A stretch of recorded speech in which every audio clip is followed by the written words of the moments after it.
Construction champions, it's your host, Ron Nussbaum, and we're here for another amazing episode of Construction Champions Podcast where we're burning the house down twice a week. Every Monday and Thursday, you can find me on here, Ron Nussbaum, with an amazing guest. I know you guys aren't here to hear me just chit-chat it on up and talk about what my opinion is on things. You're here for the experts, and you're here to figure out how to be a construction champion. And that's what we're bringing you. And today is no different. Will, I'm super excited to have you here with us today.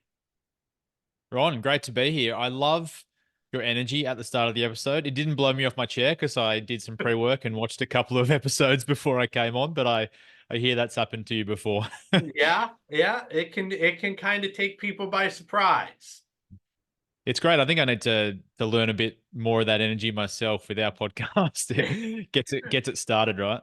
Well, I mean, I think we should bring some. I think this is exciting. It excites me. The construction industry excites me. I know what you're going to talk about excites me, and the fact that we get to come together to have an impact on an entire industry is just exciting. Yeah. Yeah. Well, it's infectious, which is good. Well, why don't you take a minute, tell all the construction champions out there a little bit about yourself and what got you here to today? Yeah, of course. I'm the head of marketing at the Association of Professional Builders. So, APB, as we like to call ourselves, is a business coaching company, and we've helped thousands of builders across 5 different countries scale their companies profitably. I'm also the host of the Professional Builders Secrets podcast, which we're having you on soon as well, Ron. So, looking forward to that. And before joining APB, I ran my own business for almost a decade. So, I was a marketing consultant and had a marketing agency attached to that, and we helped over 30 small businesses basically establish their core marketing function. So marketing's my thing. Awesome, man. Well, I'm excited to dive into that and ask you the $1,000,000 question. And that is, what makes a construction champion? Yeah, this kept me up at night a fair bit, actually. Last night I was tossing and turning, going, "What am I going to answer to that question?" But I figured I'd just go back to what I typically do from a marketing perspective, and I jumped into ChatGPT and asked it what that it could come up with. I said, "What makes a construction champion?" And I won't go into all the details of what it came out with because it came out with 10 bullet points, which I thought was a bit excessive. But the the final point it made, I thought, was a really succinct way to summarize what makes a construction champion. So it said, becoming a construction champion means more than just completing projects. It's about leading a thriving business and creating a positive impact on the lives of employees, clients, and the community. So I couldn't have said it better myself. No, that's amazing. That's, and I've never done that. I use Chat GPT daily and I've never Mm. asked it that question. That is amazing.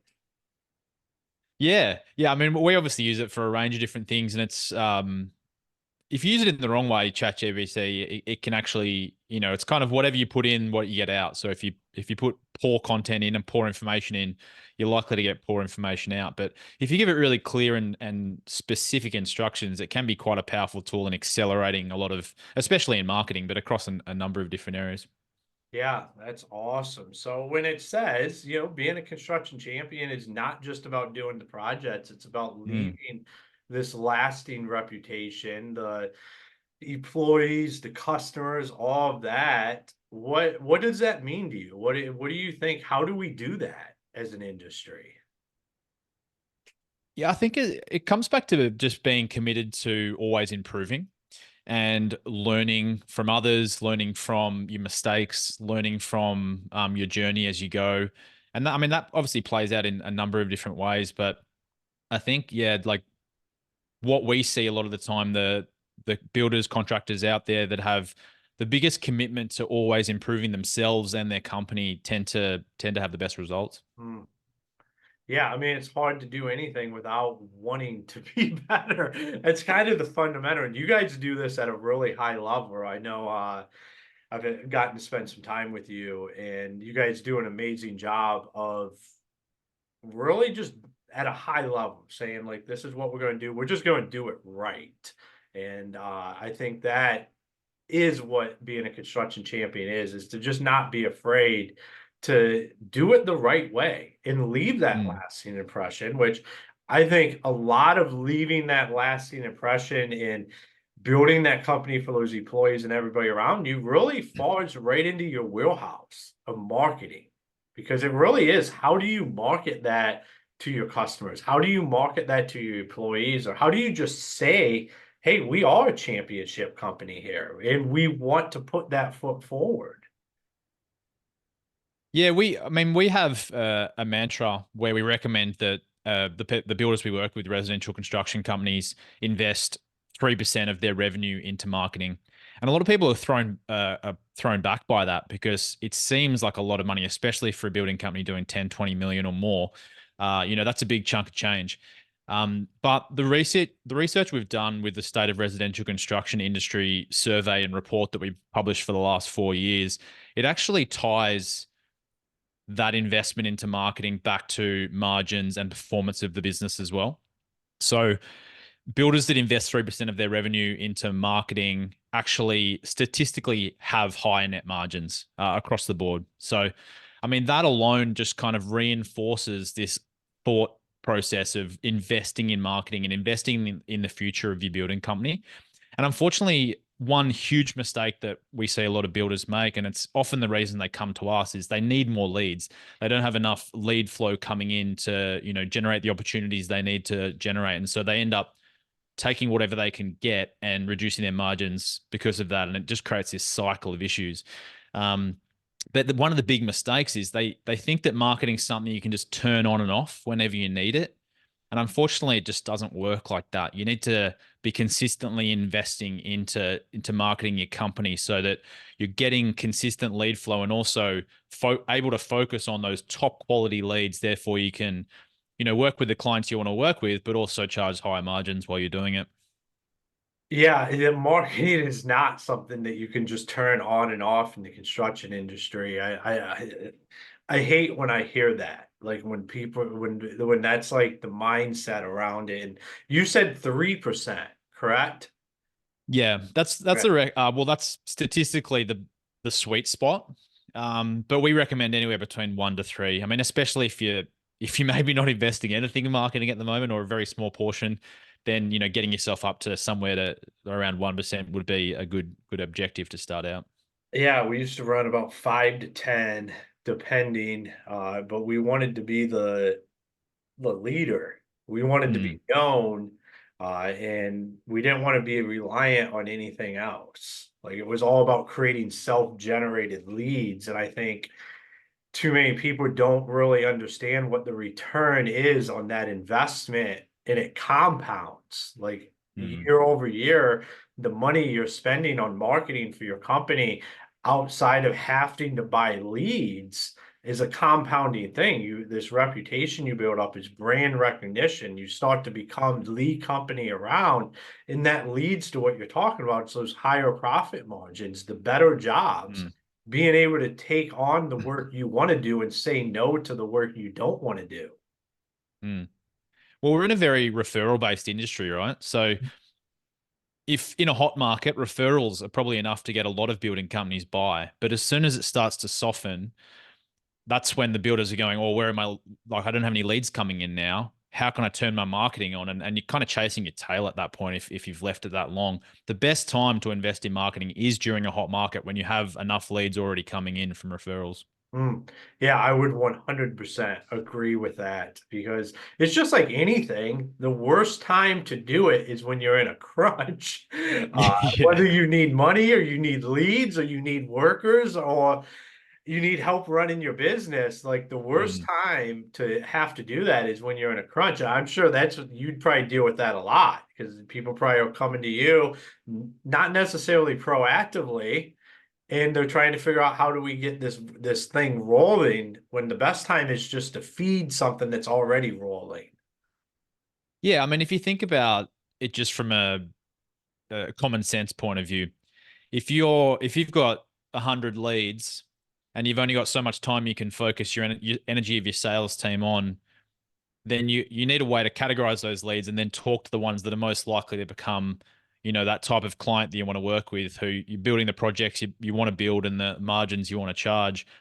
But if you've only got 10 leads, then maybe you can only focus, you have to focus on all of them, and you end up working with ones you don't want to work with. So, it's just an engine which needs to continue going so that you're always focusing on the top, 2 to 3% of your energy on the right areas.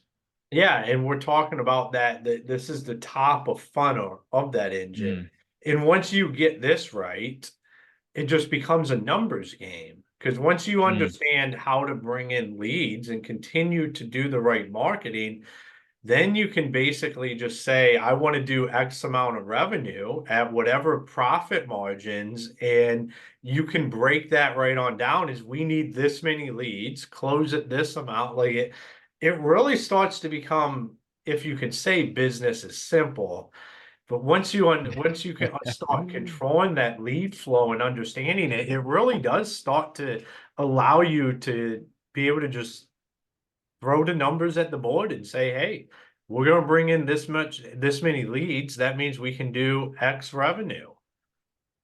Yeah, 100%. And that's where you want to get to. You want to get to a position where you understand your numbers so well that you can make decisions based on that data, because but to get to that level, it takes quite a fair bit of work and an understanding of the journey of a typical customer and how you categorize them from each stage on that journey. And that's not easy to necessarily understand if you've not done it before. So it's a tricky kind of chicken or egg situation, which I can understand from the builder's perspective as well. If they've come from a position of referrals and having a relatively small building company and then looking to grow that out, it's a totally different way of running things, and you need a systematic approach, like you mentioned there, to marketing and sales. Yeah, I mean, anytime you're looking, I mean, systems will win it at the end of the day. Like whether it's a sales system or operation system, like just having an understanding of that is, I think, just some of the core fundamentals that allow people to go be champions. Yeah, I mean, another thing that to be aware of is when we say invest 3% of money revenue into marketing, you don't want to just throw that at the wall. You know what I mean? So you don't want to just go and set up an ad on Facebook or Google or something like that and just spend and spend and spend. You need to have your house built, to use a metaphor from the industry, before you can start to invest in marketing. And part of that is, making sure you've got your data feeding into a CRM system where you can, like a customer relationship management system, so you can track all of the life cycle stages of a customer and optimize your spend according to that. That's a crucial part. But you also need to make sure that you understand exactly who your clients are, your customers are, what problems they face, what their fears are, how you can help, alleviate those things through the whole sales process, because that's going to drive a lot of your content for your marketing and your messaging in your advertising and things like that. Without that knowledge about your client and how you position yourself in the market, you can waste a lot of money without getting any results. So it's not as easy to say just turn some ads on and you can consistently get numbers in, and then you convert a certain amount.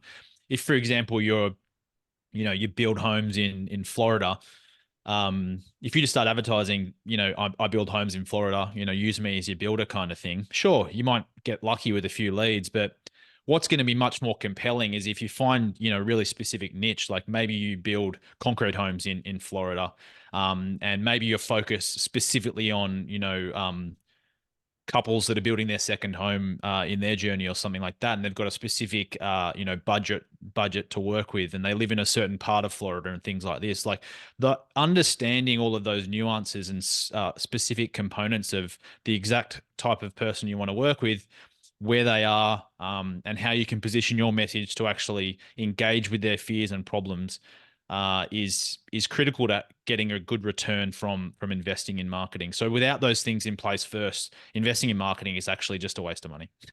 Yeah, no, I love that, because what is that like? That's the truth. Is like, if Mm. too often we hear like, well, we'll just throw some money at something we'll pick up some kind of job, and like that's the death cycle.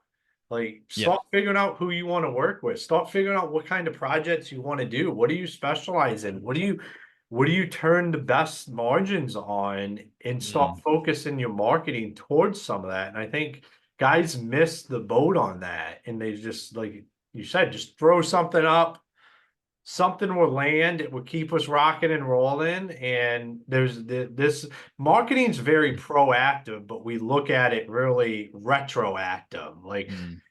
when we should be thinking about it on the front end and not thinking about it when the leads start to dry up, like you referenced earlier.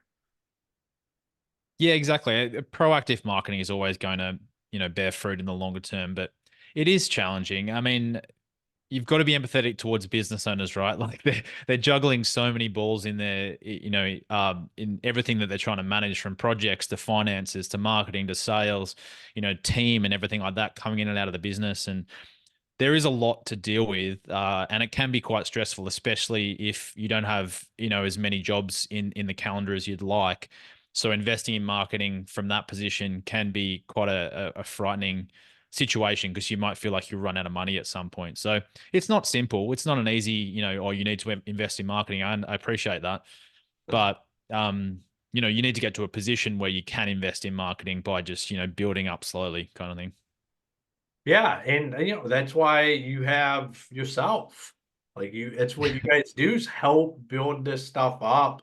I think you touched on something that once again, we don't address enough, is like, it's hard, it's complicated. Mm. When you're out there and you have to do everything, it can be really overwhelming, but there are resources to help with that. So you don't have to necessarily bring somebody on full time, but you have the ability to be able to get some help and get some relief, or at least guidance in what you Mm. should be doing. Yeah, absolutely. And I think you touched on it there. And when Russ Stevens, our co-founder, was on your podcast as well recently, he spoke about the importance of systems and making sure, you had a profitable business model in place first before, looking to scale, looking to grow. And I think you mentioned something similar. And that ties into the marketing conversation as well. You've really got to have your house in order, not just from a understanding your customer perspective, but also understanding how your business can be profitable, and how you mark up jobs and all of that kind of stuff. So you can confidently invest in marketing, knowing that, it's going to actually come out on the back end. Um, yeah. So I mean, that's what it comes down to. Getting your systems right first, getting a profitable business model in place, and then investing in marketing from a point of strength. I love it. I love your approach to this, because it's not like we're just going to go market to market. Like, Mm. let's make sure you're in the right place to be able to handle what we're going to bring in here. And that can be a missing component when people go out and they say they just go out and they hire a marketing company.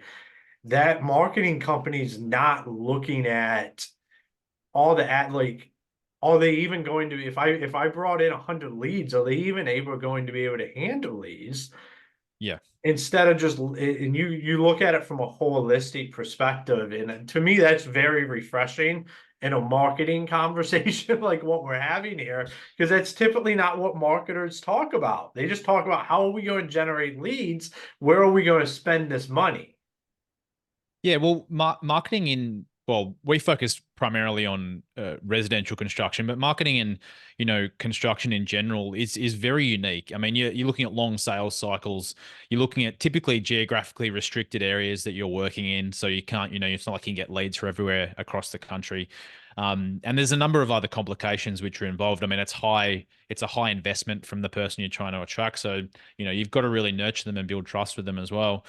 And most marketing agencies that you'll work with might, sell you this big dream on how many leads they're going to get you. But I mean, you've really got to do your due diligence on which agency you work with. And in saying that, working with an agency can be a great benefit to a construction company, because as you said, you can't be hiring every position all the time, and working with an expert that does understand how to get results can be a really good way to go about it. But you've got to make sure they do understand marketing in this industry, because it is quite unique. Yeah, it's the construction industry is definitely unique. And you want to always make sure no matter what you're going out and getting an expert in, you want to make sure they have some experience in the construction industry. You Mm. don't want to be the reason why they're learning. Like too often people let people learn on their dime, and that's not a good way to go about it, because a lot of us can't afford to have somebody learning off of our dime, and there's a lot Mm. of great people out there that understand the construction industry. Yeah, I mean, and there's so many nuances to consider. So, for example, like the average small builder might only invest $5,000 to $10,000 a month into, Facebook or Google Ads or something like that. And if you're only investing that amount or even less, like some will invest less depending on the geographic targeting that they're looking at. Working with a marketing agency, they're taking a management fee as well, which is probably $1,000 to $1,500 in itself. So to make that a profitable relationship is quite, you really need to understand your numbers from that perspective to know that, okay, if I've got this management fee with a marketing agency and then I'm investing this much into advertising, I'm going to get this many leads. I know that this many, if I get this many leads, that a portion of those will be qualified and they'll go into sales conversations, and I know that our sales team can close one or two of those out of 100 leads or whatever it is. Knowing those numbers is so important to invest with anything when it comes to marketing and working with a marketing agency. Yeah, no, no replacement for knowing your numbers and being able to Yeah. understand what exactly. I think guys don't understand what exactly would it look like if 100 leads came in. Mm, What would that actually funnel down to? mm. And there's just not enough guys could do that math and have that understanding for their business. Well, I mean, you need to know your numbers based on historical data with your own company, really. That's the only way you can know 100% over time what a good conversion rate is, et cetera, et cetera. But typically in residential construction, you're probably looking at about one contract per 100 leads, I think, coming from paid advertising is a fair way to look at it. And that's obviously, breaking it all down through the funnel from there. So it's not a bad market to work towards. Yeah, no, I love it, man. I love it. I mean, you're super Obviously, knowledgeable. referrals convert much better than paid advertising. But yeah, if you're looking at just people that don't know who you are coming in from a cold audience, that's a pretty good ratio to look at. Yeah, and like I said, I love it, man. You know your stuff. You know your stuff from a high level. What we originally started with when, I said you guys do stuff at a high level and have a have a really good understanding and really good grasp on the residential construction space and what it takes to be successful in it. And I love that. It's been a great conversation. I loved having you on the show here today. For all the champions out there listening, if they wanted to connect with you, where would be the best place for them to do that?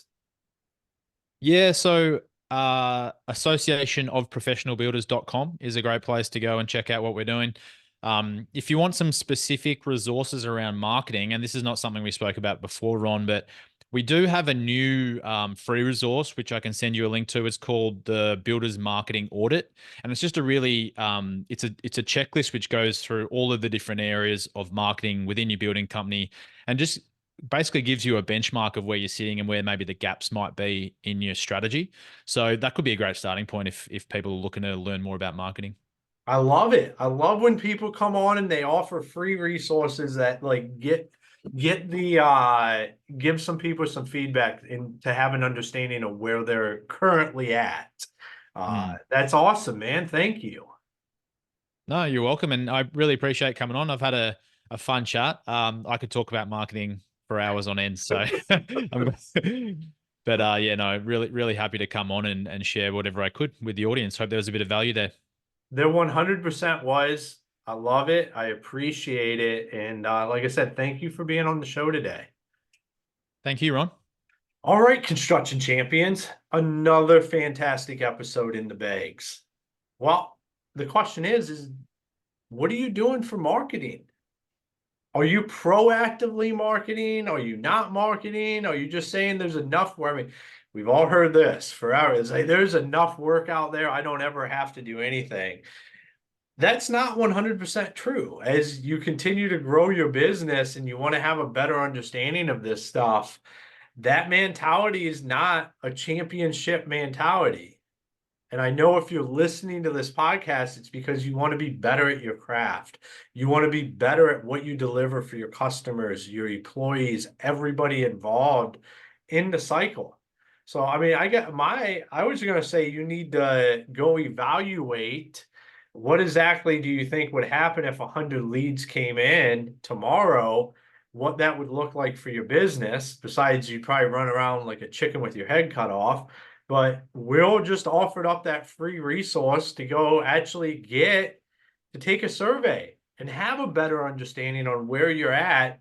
And one thing I know about Will and what they do is they really put top-notch stuff out there. So I know you're going to go check that out, and it's really going to let you know where you fall in the appropriate places and give you a baseline to have some understanding. And I think that's one of the greatest things we can have for anything we do, whether it's marketing, hiring, the work, operations, profit margins, if we just get a baseline of where we're at right now, we can start to understand what we need to do to get better. But the longer we put off on actually having that baseline and understanding it, the longer we're dragging on the inevitable truth that something's eventually going to break. So Construction Champions, make sure you go check out all of our fantastic sponsors. And until next time, be the champion you were meant to be.